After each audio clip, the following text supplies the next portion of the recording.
నేను చాలా సంతోషిస్తున్నాను, నీ యొక్క ఆప్యాయత అనురాగానికి నేను చాలా ప్రీతోస్మి, నేను చాలా ప్రీతి చెందాను.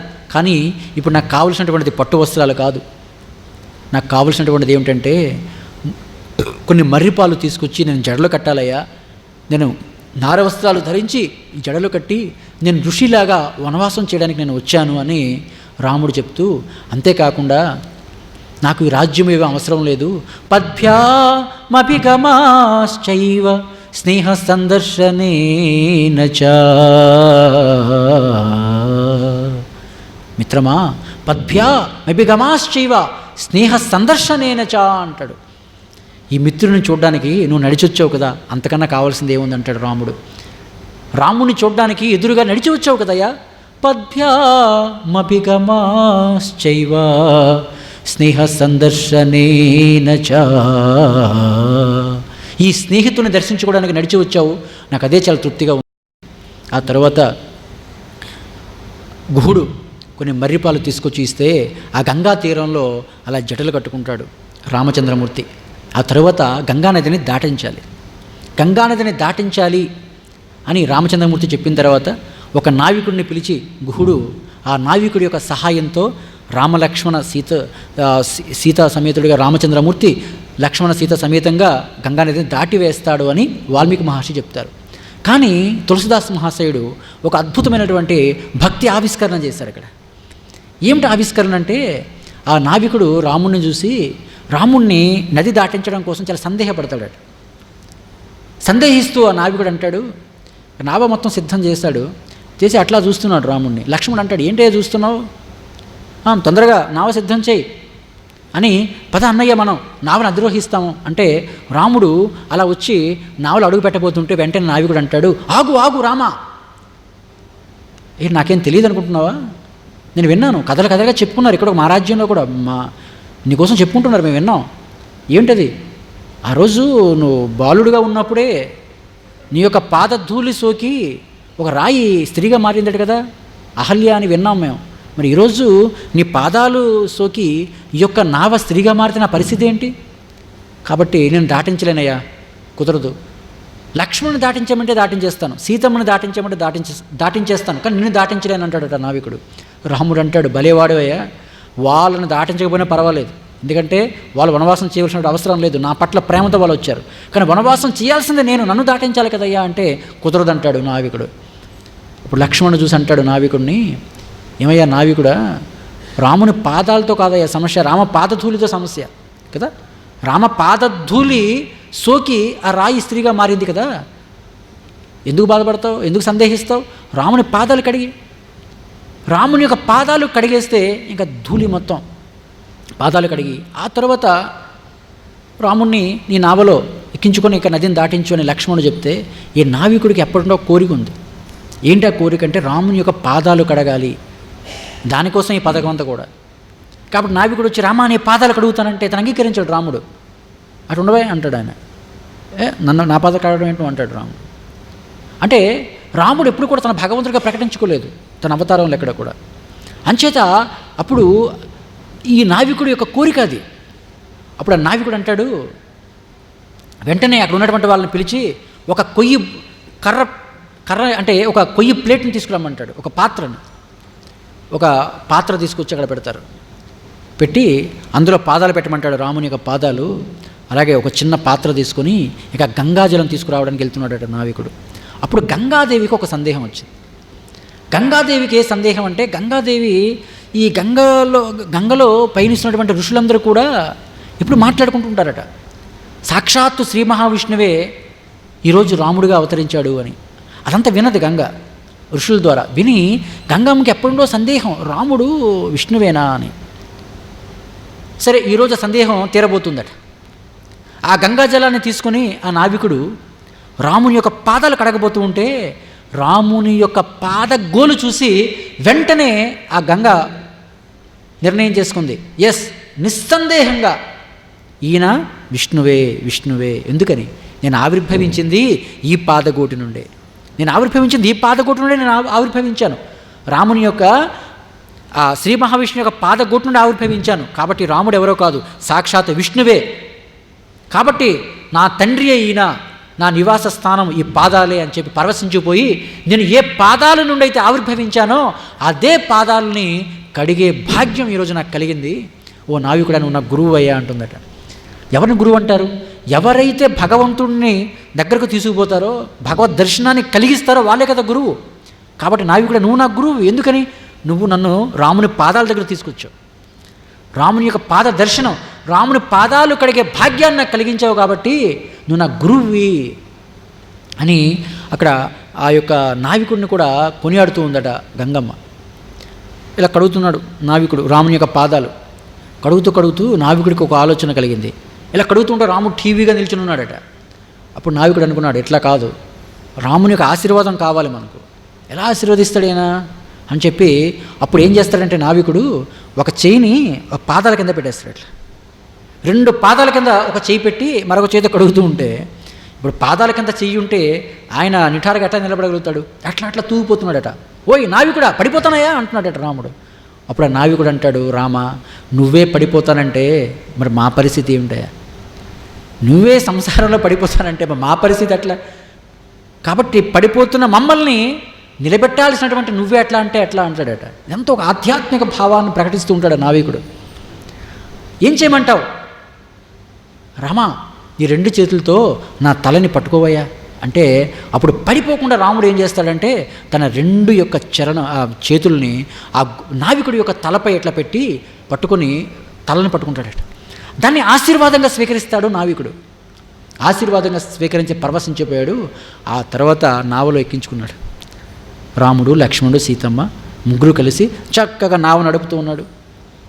అలా గంగలో ప్రయాణిస్తూ ఉన్నారు. కానీ కొంత దూరం వెళ్ళిన తర్వాత అలా టర్నింగ్ తీసుకున్నాడు, మళ్ళీ యూటర్న్ తీసుకున్నాడు నావికుడు. మరలా యూటర్న్ తీసుకుని వెనక్కి వస్తున్నాడు.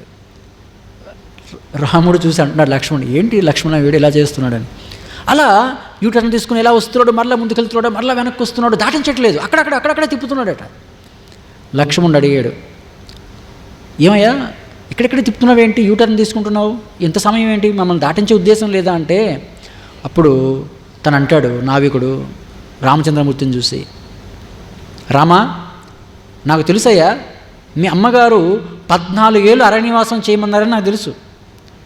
నీకు 14 ఏళ్ళు అరణ్యవాసమే చేయమన్నారు, అదే సరదు తప్ప మీ అమ్మగారు పలాని చోట ఎన్ని రోజులు, పలాని చోట ఎన్ని సంవత్సరాలు, పలానా అరణ్యంలో ఎన్ని నెలలు ఉండమని ఏం చెప్పలేదు కదా. అలాంటి కండిషన్, అలాంటి షరతు ఏం లేదు కదా. ఏముంది, కాసేపు నా నావలో ఉండు అంటే ఆయనకు ఉద్దేశం ఏంటి అంటే, దాటించేస్తే రాముడు వెళ్ళిపోతాడు కదా. ఇప్పుడు స్పీడ్గా తీసుకువెళ్ళి దాటించేస్తే వెళ్ళిపోతాడు రామచంద్రమూర్తి. కానీ కాసేపు ఈ నదిలోనే అలా తిప్పుతూ ఉంటే రాముడిని మనం మరి కాసేపు చూడవచ్చు. కాబట్టి మరికొంత సమయం రాముని దర్శించుకోవచ్చు, మరికొంతకాలం రాముని యొక్క సాంగత్యం రామునితో ఉండవచ్చు అన్నటువంటి భక్తి. అందుకే అంటుంటాం, మనకి ఎవరి పట్ల అయితే అమితమైనటువంటి ప్రేమ ఉంటుందో వారిని తొందరగా విడిచిపెట్టలేం కదా మనం. అట్లా తన భక్తిని అట్లా ప్రకటించుకుంటున్నాడట. అలా అప్పుడు గంగానది కూడా అనుకుంటుంది, ఓ నావికుడా, భలే మరి కాసేపు నా యొక్క నీటిలోని తిప్పవయా నేను ఆవని, నాకు కూడా చాలా సంతోషంగా ఉంది, నా ఒడిలో ఉన్నాడు రామచంద్రమూర్తి అని చెప్పి ఆ నది కూడా అనుకుంటుందట. ఏది ఏమైనా ఇక నావని తీరానికి చేరవేశాడు. తీరానికి చేరుకున్న తర్వాత రామచంద్రమూర్తి సీతమ్మ వారిని చూసి టికెట్. అప్పుడు సీతమ్మ ఒక విలువైనటువంటి ఒక ఉంగరం తీసి అలా ఇవ్వబోతూ ఉంటే లక్ష్మణస్వామికి ఇస్తే లక్ష్మణస్వామి ఆ ఉంగరాన్ని ఆ నావికుడికి ఇస్తున్నాడు. ఎందుకంటే నావని దాటించావు కదయ్యా అని. అప్పుడు నావికుడు అన్నాడు, నేను తీసుకోనండి అన్నాడట ఆయన. ఎందుకు తీసుకోవయ్యా అంటే, ఇద్దరిది ఒకే పని, మాకు కూడా ఒక అసోసియేషన్ ఉంది, ఒక యూనియన్ ఉంది. ఎందుకంటే ఇద్దరిది ఒకే పని అయినప్పుడు తీసుకోమంట మేము. లక్ష్మణ్ అన్నాడు, ఏంట్రా వీడు ఇలా మాట్లాడుతున్నాడు, మా అన్నయ్యది వీడిది ఒకటే పని, మా అన్నయ్య ఏంటి దశరథ మహారాజు ఒక కొడుకు, వీడు చిన్న నావ నడుపుకున్నవాడు, ఇద్దరిది ఒకే పని అంటాడు ఏంటంటే, అప్పుడు నావికుడు అన్నాడు, అవునయ్యా, నేను చిన్న నావ నడుపుకున్నవాడిని, అంటే నదిని దాటించేవాడిని, రాముడిది కూడా అదే పని కదా. రాముడు ఏం దాటిస్తాడయ్యా అంటే, సంసారం అనేటువంటి నదిని దాటిస్తాడయ్యా రాముడు. నేను సామాన్యమైనటువంటి నదిని దాటిస్తాను, కానీ రామచంద్రమూర్తి సంసారం అనేటువంటి నదిని దాటిస్తాడు. ఇద్దరితో ఒకటే పని, కాబట్టి నేను తీసుకోను. ఒకవేళ నాకు ప్రతిఫలంగా ఏమని ఇవ్వాలనుకుంటే నేను ఒక సంసారంలో పడి ఉన్నాను, ఈ సంసారం అనే నది నన్ను దాటించు స్వామి అని మరొక్కసారి దండ ప్రమాణాలు చేసుకుంటాడు రామచంద్రమూర్తికి ఆ నావికుడు. ఇట్లా అద్భుతమైనటువంటి సన్నివేశాలు మనకు అడుగడుగున రామచంద్రమూర్తిలో మనకు కనబడుతూ ఉంటాయి. ఇటువంటి వాడు రాముడు. అరణ్యాల్లో మరొక సన్నివేశాన్ని చూడవచ్చు. సమదర్శి. ఎవరిని పండితుడు అంటారయ్యా అంటే, విద్యావినయ సంపన్నే బ్రాహ్మణే గవిహస్తినే సునిచైవ స్వపాకేచ పండిత సమదర్శిన. అంటే పండితుడిని ఎవరిని పిలుస్తారా అంటే సమదర్శనం కలిగి ఉండాలి. రామచంద్రమూర్తి జటాయువు మరణించినప్పుడు జటాయువుని పట్టుకొని భోరున విలిపిస్తాడట. ఆ ఏడుపును చూసి తట్టుకోలేకపోయాడు లక్ష్మణుడు.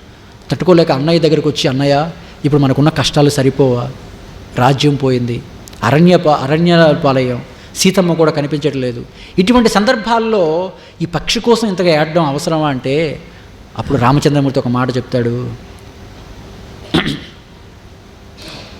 రాజ్యాద్వంశః వనే వాసః సీతా నష్టః హతో ద్విజః. లక్ష్మణ, రాజ్యాద్వంశః. లక్ష్మణ, రాజ్యం పోయిందయ్యా. రాజ్యం పోయినా నాకేం బాధ లేదు. ఎందుకో తెలుసా, నన్ను రాజ్యంలో ప్రేమించే వాళ్ళు చాలామంది ఉన్నారు. వాళ్ళందరితో నేను కలిసి ఆనందంగా జీవించేస్తాను అనుకున్నాను. కానీ నా తల్లి, నువ్వు రాజ్యంలో కూడా ఉండడానికి వీలు లేదు, అరణ్యాలు పొమ్మని చెప్పింది కైకేయి. వనే వాసః. ఈరోజు నేను వనాలకు వచ్చాను. వనాలకు వచ్చినా నాకేం బాధ లేదు లక్ష్మణ. ఎందుకో తెలుసా, నువ్వు ఒకవైపు, సీతమ్మ ఒకవైపు, నాకు రెండు కళ్ళులా ఉన్నారు. ఆనందంగా గడిపేస్తున్నాను, ఇంతకాలం గడిపేస్తాను అరణ్యాల్లో. సీతా నష్టః.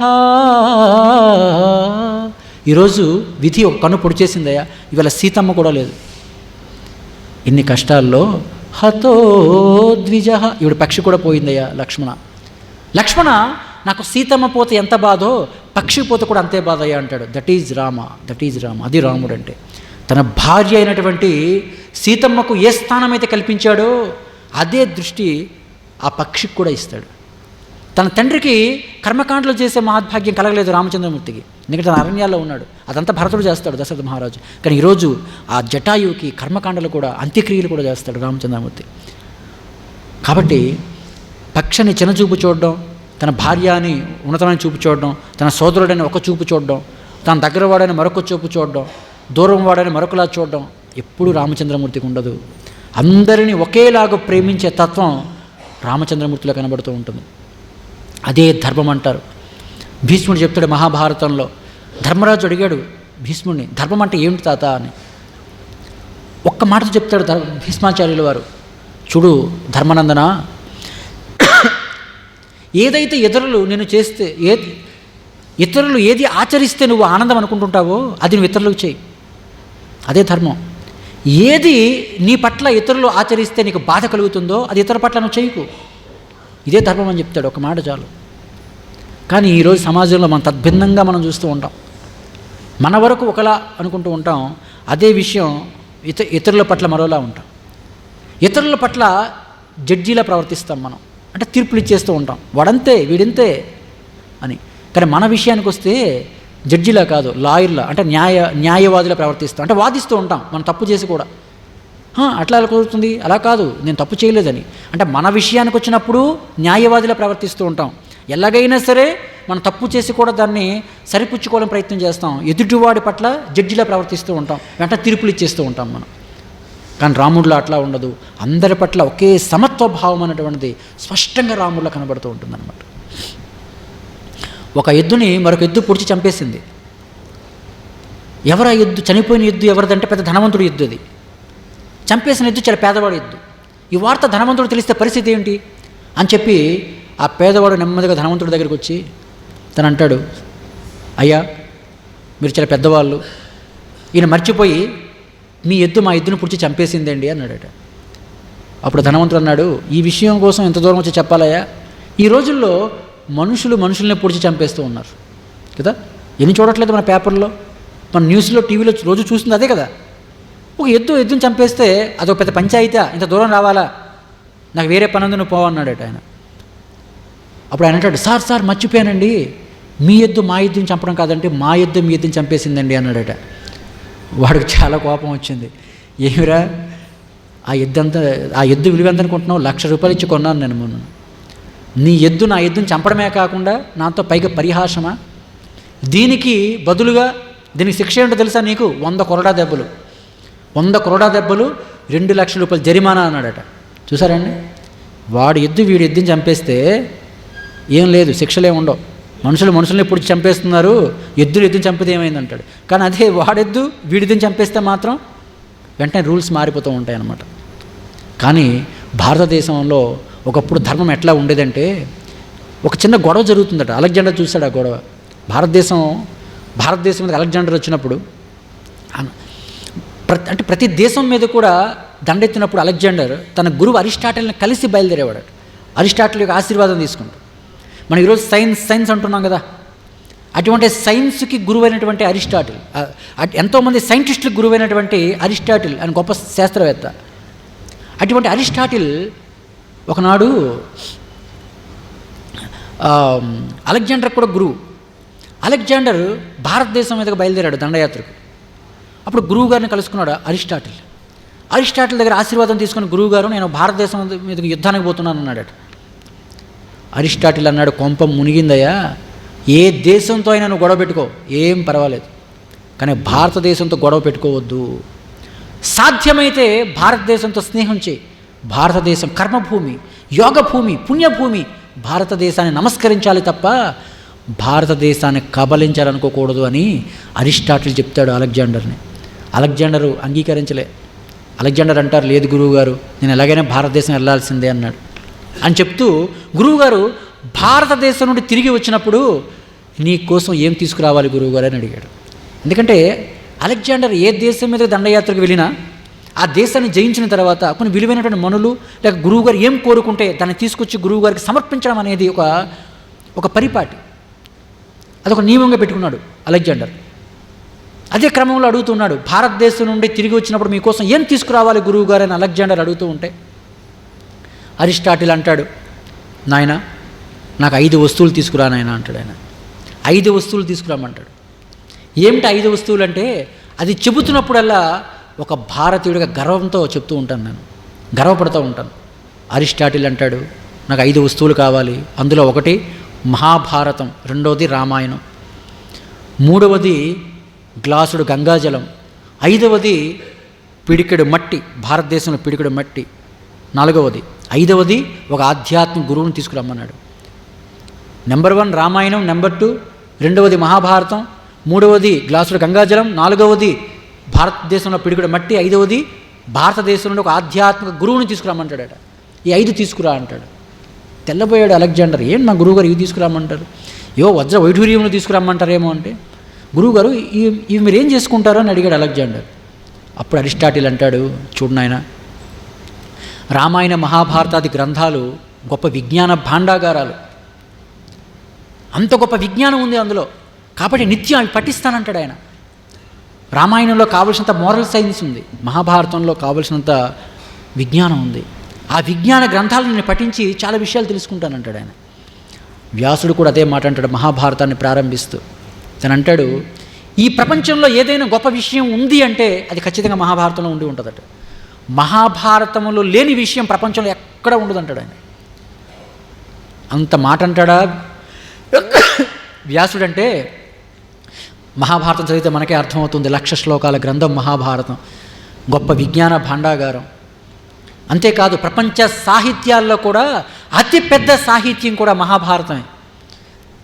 అంతేకాకుండా చాలామంది అన్యులు కొందరు మన హృదయాల్లో మన మెదడులో చొప్పిస్తూ ఉంటారు, పాశ్చాత్యులు మన భారతదేశానికి వచ్చిన తర్వాత దేశానికి సంస్కృతి వచ్చిందని, వాళ్ళ దగ్గర మనం సంస్కృతి నేర్చుకున్నామని, అంతవరకు అనాగరికులమని, నాగరికత వాళ్ళ వలన మనకు వచ్చిందని ఇలా చెప్తూ ఉంటారు. అలా చెబుతూ వాళ్ళ యొక్క సంస్కృతిలోకి మనకు లాగే ప్రయత్నం చేస్తూ ఉంటారు. కానీ నిజంగా చెప్పాలంటే వాళ్ళు వచ్చిన తర్వాత దురాచారాలు వచ్చాయి. వాళ్ళు రావటానికి కోట్ల సంవత్సరాల ముందే ఎంతో గొప్ప నాగరికతతో ఉన్నటువంటి దేశం మన భారతదేశం. ఇది మనం చెప్పడం కాదు, ఇది సాక్షాత్తు మనకు ఋగ్వేదాన్ని ఒక్కసారి మనం చూస్తే మనకు అర్థమవుతూ ఉంది. లార్డ్ మెకాలే చెప్తాడు మనకి ఈ విషయాన్ని. లార్డ్ మెకాలేని పంపించారు బ్రిటిష్ వాళ్ళు భారతదేశానికి. ఒకసారి మొత్తం పరిశీలించురా అని. భారతదేశం అంతా తిరుగుతాడు లార్డ్ మెకాలే. మొత్తం తిరిగి చివరికి ఒక ఉత్తరం రాస్తాడు బ్రిటన్ పార్లమెంట్కి. రాస్తూ తను అంటాడు, భారతదేశం అంతా అణువణువు తిరిగానయ్యా నేను. భారతదేశంలో ఒక్క అవివేకి లేడు. భారతదేశంలో ప్రతి ఒక్కడు విద్యావంతుడే. భారతదేశం సుసంపన్నమైనటువంటి దేశం. భారతదేశంలో ఒక భిక్షగాడు కూడా లేడు. భారతదేశానికి మనం కొత్తగా నేర్పించవలసింది ఏమీ లేదు.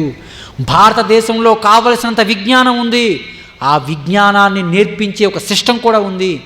కాబట్టి ఈ దేశాన్ని జయించడం మన తరం కాదు. కానీ ఒకే ఒక మార్గం ఉంది. ఏమిటంటే భారతీయుల యొక్క గ్రంథాలు, భారతీయుల యొక్క సంస్కృతి, వాటి పట్ల భారతీయులకు అగౌరవం కల్పించాలి మనం. ఆ పని మనం చేయగలిగితే, వాళ్ళ గ్రంథాల పట్ల మన అగౌరవాన్ని కలిగించి ఈ యొక్క ఆచారాలని ఇవన్నీ కూడా అనాగరికమని ఇలా నమ్మించగలిగితే మనం వాళ్ళకు వాళ్ళ యొక్క సంస్కృతి పట్ల వాళ్ళకి అగౌరవం ఏర్పడుతుంది. వాళ్ళకి ఆత్మగౌరవం దెబ్బతింటుంది. ఓహో, మన గ్రంథాలు మన పురాణాలన్నీ అనాగరికం అన్నమాట, అంటే మనం చాలా అవివేకులం అన్నమాట అన్నటువంటి ఒక న్యూనత భావానికి వాళ్ళని కలిగిస్తే అప్పుడు ఏం జరుగుతుంది? ఆటోమేటిక్గా మనం తెలివైన వాళ్ళమని వాళ్ళు నమ్ముతారు. కాబట్టి మనం పాలిస్తే వాళ్ళు పరిపాలింపబడతారు, బానిసలుగా మారుతారని లార్డ్ మెకాలే చెప్తాడు. కొంతవరకు ఆయన నెరవేర్చుకున్నాడు కూడా. కాబట్టి లార్డ్ మెకాలే చెప్పేదాన్ని బట్టి మనకేమర్థమవుతుంది? బ్రిటిషర్స్ వీళ్ళందరూ రావడానికి ముందే అంత గొప్ప నాగరికత భారతదేశంలో ఉంది అనేది మనకు అర్థమవుతుంది. అంతేకాదండి, ప్రపంచ సాహిత్యాల్లో మొట్టమొదటి సాహిత్యం ఏంటి అంటే ఋగ్వేదం అంట. అంతకుముందు సాహిత్యం లేదు ప్రపంచంలో ఎక్కడ కూడా. మరి అటువంటి ఋగ్వేదంలోనే కావలసిన సివిలైజేషన్ ఉంది, అవునా? అంతేకాకుండా ఏవో పాశ్చాత్య మిషనరీలు భారతదేశానికి వచ్చి ఏదో సేవ చేశాయని పాశ్చాత్య మిషనరీలు చెప్తూ ఉంటాయి ఈరోజు. అది గొప్ప హాస్యాస్పదం. పాశ్చాత్య మిషనరీలు వచ్చి భారతదేశానికి సేవ చేయడం కాదయ్యా, 3 ట్రిలియన్ల లక్షల కోట్లాది రూపాయలు పాశ్చాత్య మిషనరీలు దేశం నుండి దోచుకుపోయాయి బ్రిటిషర్ల రూపంలో కదా. అంతకుముందు సుసంపన్నమైనటువంటి దేశం భారతదేశం. విజయనగరాది సామ్రాజ్యాల కోసం, శ్రీకృష్ణదేవరాయలు సామ్రాజ్యాల కోసం మాట్లాడుకుంటే అంగటిలో రత్నాలు పోసి పంచేవాళ్ళని చెప్పుకుంటూ ఉంటాం. అంత గొప్ప ధనవంతమైన అన్నపూర్ణ దేశం భారతదేశం. ఈ దేశానికి పాశ్చాత్య మిషనరీలు వచ్చి తిండి పెట్టడం, గుడ్డ పెట్టడం కాదయ్యా, అంత గొప్ప దేశం ఇది. ఆ పాశ్చాత్య మిషనరీలు వచ్చి దోసుకుపోయే ఈ దేశాన్ని. ఆ సత్యాన్ని అర్థం చేసుకోవాలి. కాబట్టి మేమెంత సేవ చేసాం, మా మతంలోకి రండి అంటే అది చాలా హాస్యాస్పదమైనటువంటి విషయం ఇది. ఎందుకంటే విక్టోరియా మహారాణి మన భారతదేశంలో అడుగుపెట్టినప్పుడు ఒక అగ్గిపెట్టిలో ఒక పట్టు చీరను నేసి మన చేనేత కళాకారులు, ఎంత గొప్ప కళలకు నిలయం మన భారతదేశం, ఒక పట్టు చీరను నేసి దాన్ని అగ్గిపెట్టిలో పెట్టి విక్టోరియా మహారాణి చేతిలో పెట్టారట. ఇది మా కళా నైపుణ్యం, ఇది మా భారతదేశం అంటే ఆవిడ తెల్లబోయింది. అన్ని కళలకు నిలయం మన భారతదేశం. అటువంటి వాళ్ళని ఎంతోమందిని వాళ్ళు చేతులు నరికేస్తారు. కాబట్టి ఈరోజు మన ఆలయ కట్టడాలను చూస్తూ ఉంటే నేటి సైన్స్కి కూడా ఛాలెంజ్ విసిరే విధంగా ఉన్నాయి. హిమాచల్ ప్రదేశ్లో ఒక ఆలయం ఉందండి.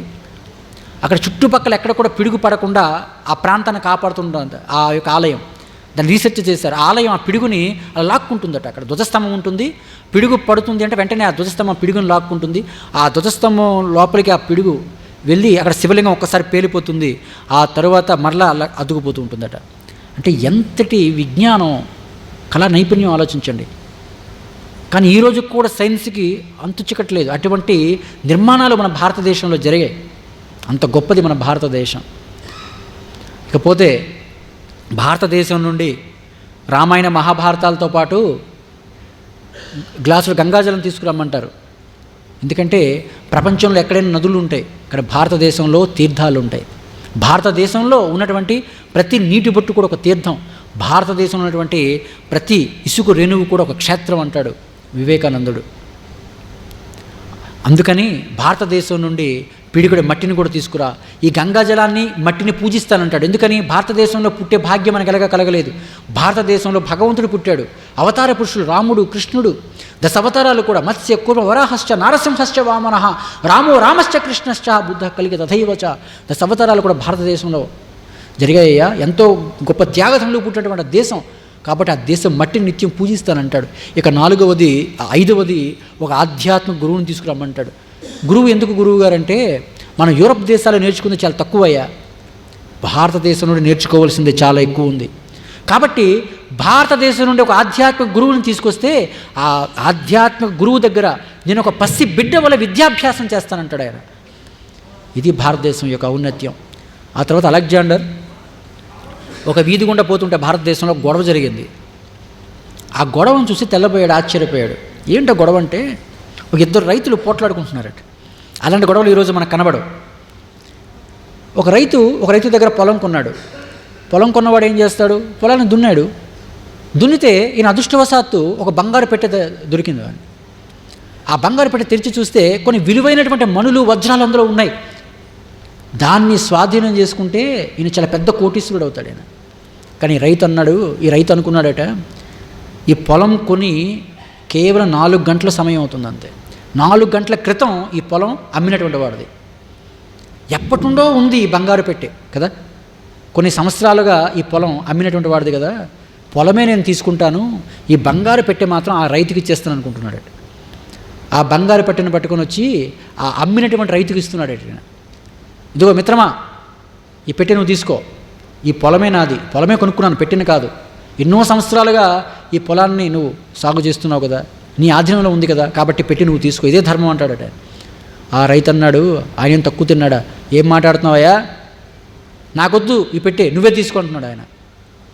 ఎందుకంటే ఏ రోజైతే నేను ఈ పొలాన్ని అమ్మేశానో ఆ పొలంలో రాళ్ళు వచ్చినా నీవే, రత్నాలు వచ్చినా నీవే, కాబట్టి ఇది నాకెట్లా స్వాధీనం అవుతుంది, అట్లా కుదరదు, ఈ బంగారు పెట్టే నువ్వే తీసుకో అంటున్నాడు ఆ రైతు అట. ఈ రైతు అంటున్నాడు, అట్లా కుదరదయ్యా, ఇది నువ్వే తీసుకోండి. అట్లా గొడవ పడుతున్నారట. ఇది అలెగ్జాండర్ చూసి తెల్లబోయాడు, ఏమిట్రా భారతదేశం ఎలా ఉంది అని. అది భారతదేశం ధర్మానికి నిలయం. అటువంటి గొడవలు ఈరోజు ఎప్పుడైనా కనబడతాయండి మనకు.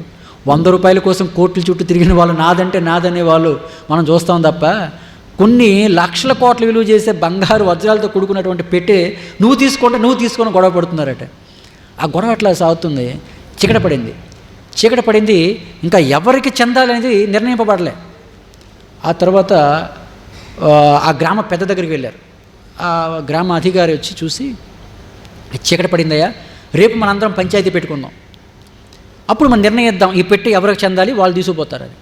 కాబట్టి ఎవరింటికి వాళ్ళు పోండి అంటే ఇక అందరూ బయలుదేరుతున్నారు. మరి పెట్టే పరిస్థితి ఏంటి, మరి రేపు కదా పంచాయతీ, మరి పెట్టి ఎక్కడ ఉంచండి అయ్యా అంటే ఆ గ్రామస్తులందరూ ముక్తకంఠంగా అన్నారు, ఎక్కడ ఉంచడం ఎందుకండి, ఈ గ్రామానికి మీరే పెద్ద మనిషి కాబట్టి మీ ఇంట్లో జాగ్రత్తగా దాచుదామని.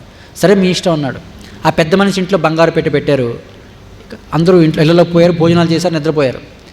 అప్పుడు కలి ప్రభావం కాస్త పెరిగింది. తెల్లవారగానే కలి ప్రభావం పెరగడం వలన వాళ్ళు కాస్త మార్పు వచ్చింది. ఈ రైతు అనుకున్నాడు, పొలం కొన్నటువంటి రైతు, అరే అంత మూర్ఖుణ్ణి నేను, నా అదృష్టవశాత్తు బంగారు పెట్టె నాకు దొరికింది. ఇప్పుడు ఎంతకాలం వాడి ఆధీనంలో ఉంది, వాడికి దొరకవచ్చు కదా, వాడికి ఎందుకు దొరకలేదు, నాకు దొరికిందంటే నా అదృష్టవశాత్తు భగవంతుడు నన్ను కరుణించి బంగారు పెట్టె నాకు ఇచ్చాడు, కాబట్టి అది నా హక్కు. అది దాన్ని నేను స్వాధీనపరుచుకుంటే నా మనవులు, ఆ మనవుల యొక్క మనవులు, ఆ మనవుల యొక్క మనవులు, ఇలా అందరూ కూడా ఏ కష్టపడకుండా కూర్చుని హాయిగా బ్రతికేయచ్చు అని చెప్పి తను అనుకొని, ఆయనకి ఇవ్వడం ఏంటి పెట్టే, నేనే తీసుకుంటాను అని చెప్పి తను బయలుదేరి తొందరగా ఆ పెద్ద మనిషి ఇంటికి బయలుదేరాడట. అయ్యా మరి పంచాయతీ ఏమొద్దు, ఆ పెట్టె నాకే ఇచ్చేయండి అని అడగడానికి కోసం. తర్వాత ఈ పొలం అమ్మినవాడు వీడు కూడా రియలైజ్ అయ్యాడు, వీడిలో కూడా కలి ప్రవేశించింది. వీడన్నాడు, వీడికి ఒక నీతి, ఈయన అంటున్నాడు, అయినా పొలం నేను అమ్మాను కానీ పెట్టి అమ్మానా నేను అంటే, ప్రతి మనిషికి ఒక లాజిక్ ఉంటుంది. ఇప్పుడు పొలం అమ్మేస్తే పెట్టి కూడా వాడికి చెంది, వీడికి ఎట్లా చెందుతుంది. వీడేమంటున్నాడు అంటే, పొలం అయితే అమ్మాను కానీ పెట్టి నేను అమ్మానా, ఆయన పాపం వాడు ఎంత మంచివాడు, ఆ పెట్టి తీసుకొచ్చి నాకు ఇస్తే నేను వద్దన్నాను, ఎంత అమాయకుడు నేను, ఇప్పటికీ మించిపోయిందే ఉంది, కాబట్టి ఆ పెట్టి నేనే తీసుకుంటాను అని వాడు బయలుదేరాడు. ఇద్దరు కూడా తెల్లవారుతుంటే సూర్యోదయ వేళ ఆ తలుపు తట్టారట. తలుపు కొడతా ఉన్నారు, ఈ పెద్ద మనిషి యొక్క తలుపు. ఒకడు పెరట్లలో వచ్చాడు, మరొకడు అంగట్లలో వచ్చాడు. ఈ పెద్ద మనిషి అలా కళ్ళు పులుముతూ తలుపులు తెరిచి, ఏంటయ్యా ఉదయం వచ్చి గొడవ అంటే, ఏం లేదండి, ఇంకా పంచాయతీ ఏం అవసరం లేదు, ఆ పెట్టి నాకే ఇచ్చేయండి అని ఆ పొలం కొన్నవాడు అడుగుతున్నాడట. అలాగే పొలం అమ్మినవాడు అంటున్నాడు, ఆ బంగారు పెట్టి నాకే ఇచ్చాడని వాడు అడుగుతున్నాడట. వాళ్ళిద్దరిని చూసి అన్నాడు, ఏమయ్యా రాత్రి ఏమైనా మీరు మద్యం సేవించారా, ఆ మద్యపు మత్తు తెల్లవారిన వరకు ఇంక వదలలేదా, బంగారు పెట్టి అంటారేంటి, ఏం బంగారు పెట్టే, ఎప్పుడు నాకు ఇచ్చారా అన్నాడట ఆయన. ఎందుకంటే ఆ రాత్రి వీడిలో కూడా స్వార్థం ప్రవేశించేసింది. వీళ్ళు కొట్టుకోవడం ఏంట్రా, అది వాళ్ళకి ఇవ్వడం ఏంటి, అదేదో నేనే ఉంచుకుంటే నేను కోటీశ్వరుని అవుతాను కదా అనుకున్నాడట. అట్లా ఈ కలి ప్రభావం అన్నటువంటిది అట్లా, అంటే ఎప్పుడైతే మనిషిలో స్వార్థం ప్రవేశించిందో ఒకప్పుడు ఇటువంటి విద్యుత్ దీపాలు కానీ ఇటువంటి సౌకర్యాలు లేవు, కానీ ఆనందంగా జీవించేసేవాళ్ళు. కానీ మనకి ఒక ఏసీ రూమ్లో ఉన్న వేడి కన్నీరు కార్చుకొని దుఃఖిస్తూ ఉంటాం. అంటే ఎన్ని సౌకర్యాలు ఉన్నప్పుడు కూడా మనిషి సుఖంగా బతకలేకపోతున్నాడు. ఆయన ఎందుకు సుఖంగా జీవించలేకపోతున్నాడంటే ధర్మం లోపిస్తూ ఉంది. మనిషికి ఆనందాన్ని ప్రసాదించేది ధర్మం అండి. మనిషిని కాపాడేది ధర్మం, మనిషిని శిక్షించేది అధర్మం. అంతే. డబ్బు, ధనం, ఐశ్వర్యం, అలా ప్రజాబలం ఇవనుకుంటూ ఉంటాం. ఇవేవి నేను కాపాడవు. ధర్మం నేను కాపాడుతూ ఉంటుంది. ధర్మం ఆ రూపంలో కాపాడుతూ ఉంటుంది, అధర్మం మరొక రూపంలో శిక్షిస్తూ ఉంటుంది. కాబట్టి మనిషిని నడిపించేది ధనం కాదు, ధర్మం. కర్ణుడు రథచక్రం నేల కూలింది. అర్జునుడితో అంటున్నాడు కృష్ణ పరమాత్మ, అర్జున ఈ సమయంలో కూడా కర్ణుడిని కొట్టలేవయ్యా అన్నాడట. అర్జునుడికి కాస్త బాధ కలిగింది. బావా, మరీ నన్ను ఎంత కించపరచాలా? ఆ రథచక్రం కూలిపోయింది, చేతులు ధనుర్బాణాలు లేవు, ఈ సందర్భంలో కూడా నేను కర్ణుడిని కొట్టలేనంటే కొట్టలేవు. ఎందుకని? కర్ణుడిని కాపాడుతున్నటువంటిది ఆయన కవచకుండలాలో లేకపోతే ఆయన శౌర్య పరాక్రమాలు అనుకుంటున్నావేమో, కాదు. కర్ణుడిని పుణ్యం కాపాడుతుందయ్యా అంటాడు ఆయన. కర్ణుడినే కాదు, ప్రతి మనిషిని కాపాడేది కూడా పుణ్యమే, ప్రతి మనిషిని శిక్షించేది కూడా పాపమే. కర్ణుడిలో ఇంకా పుణ్యం ఉంది, అది ఉన్నంతకాలం కర్ణుడిని కొట్టలేవు.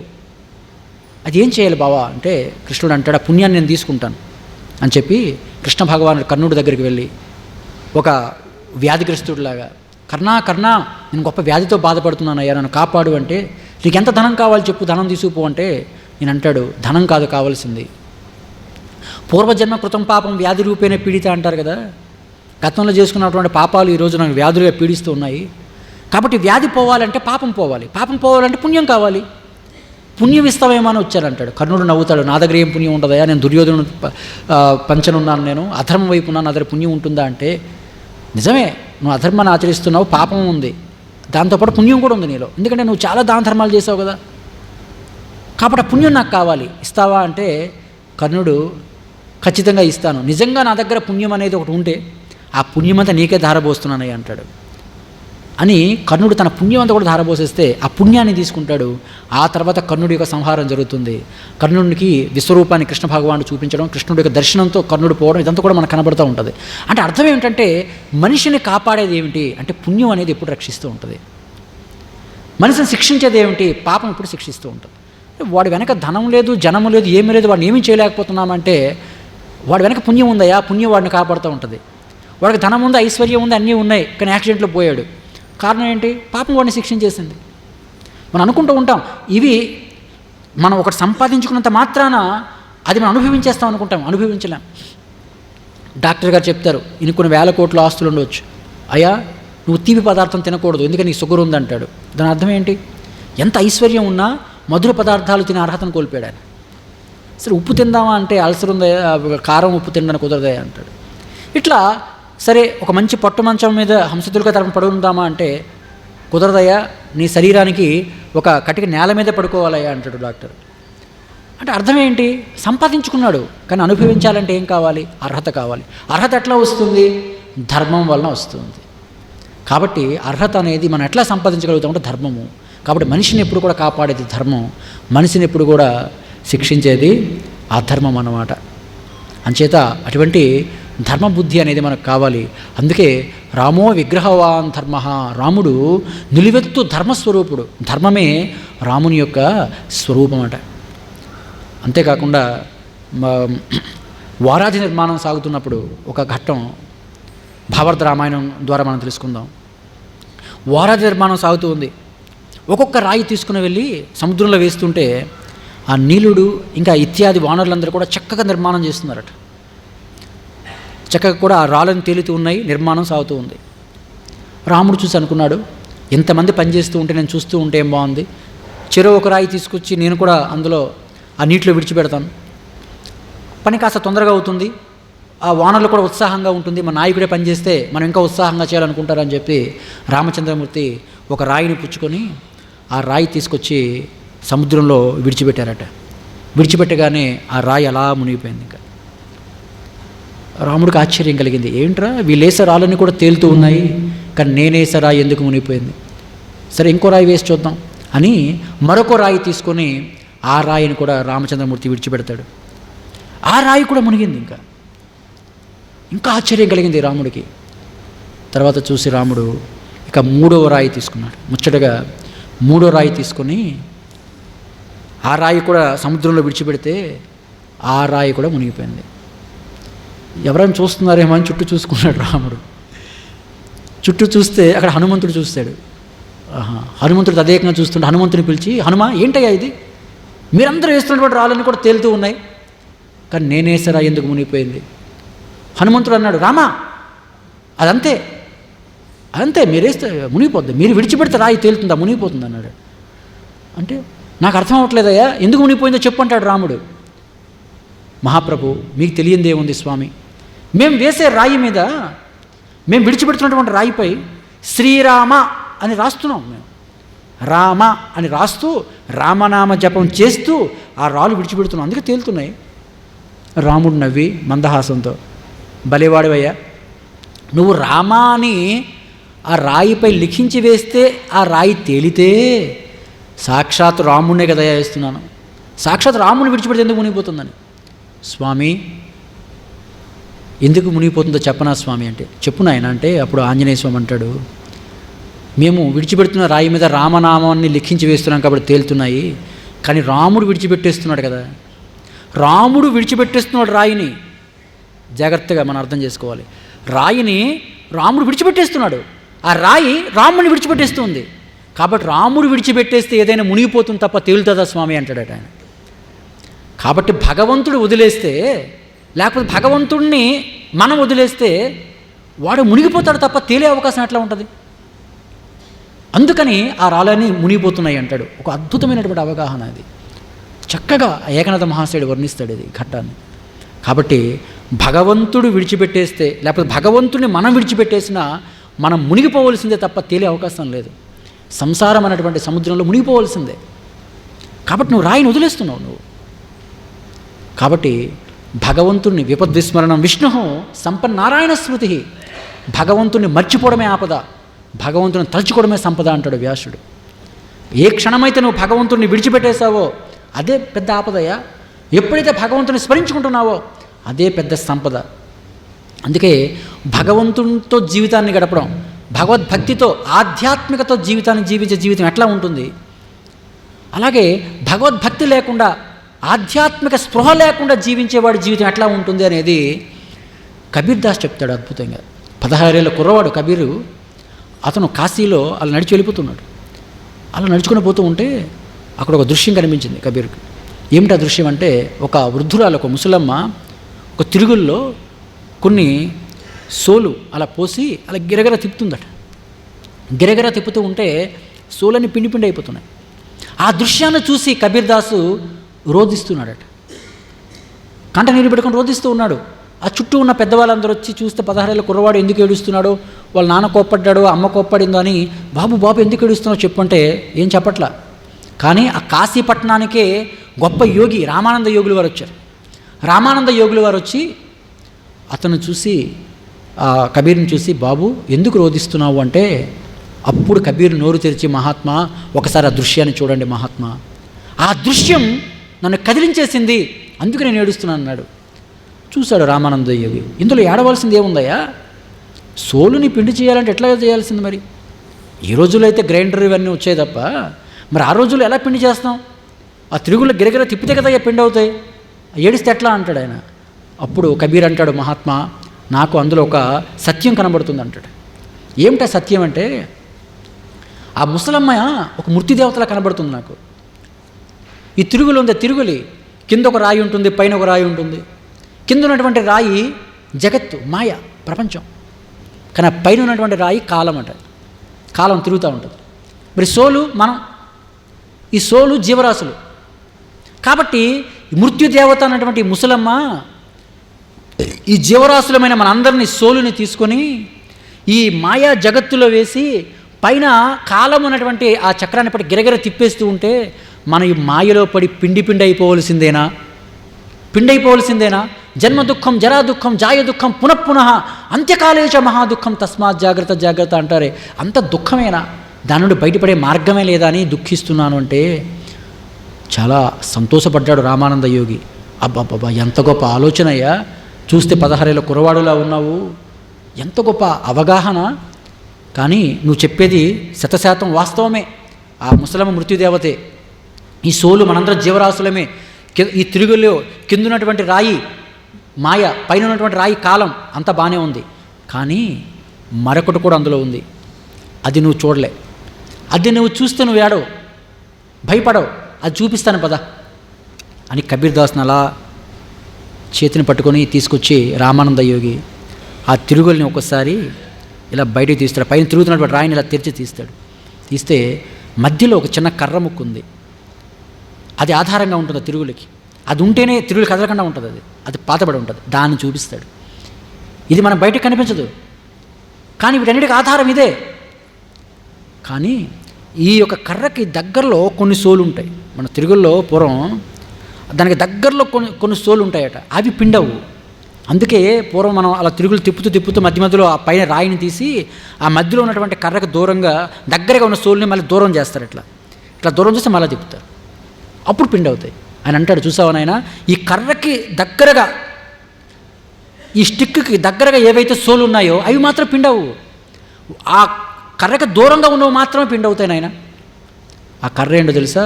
అదే భగవంతుడు అని చెప్తాడు. వీటన్నిటికి ఆధారంగా ఆ యొక్క కొయ్యి ఏదైతే ఉందో అదే పరమాత్మ. ఆ పరమాత్మకు దగ్గరగా ఏ సోలు అయితే ఉన్నాయో అవి ఎప్పుడు పిండి కావు. ఇదే మృత్యుదేవత చేతిలో చిక్కి ఉన్నప్పటికీ, ఇదే మాయా ప్రపంచంలో ఉన్నప్పటికీ, కాలం అనేటువంటి తిరుగులు తిప్పబడుతున్నప్పటికి కూడా ఆ మధ్యలో ఆధారంగా ఉన్నటువంటి కొయ్యిని ఆధారం చేసుకున్నటువంటి ఆ సోలు పిండి కావు. ఆ కొయ్యి ఏదైతే ఉందో అదే పరమాత్మ.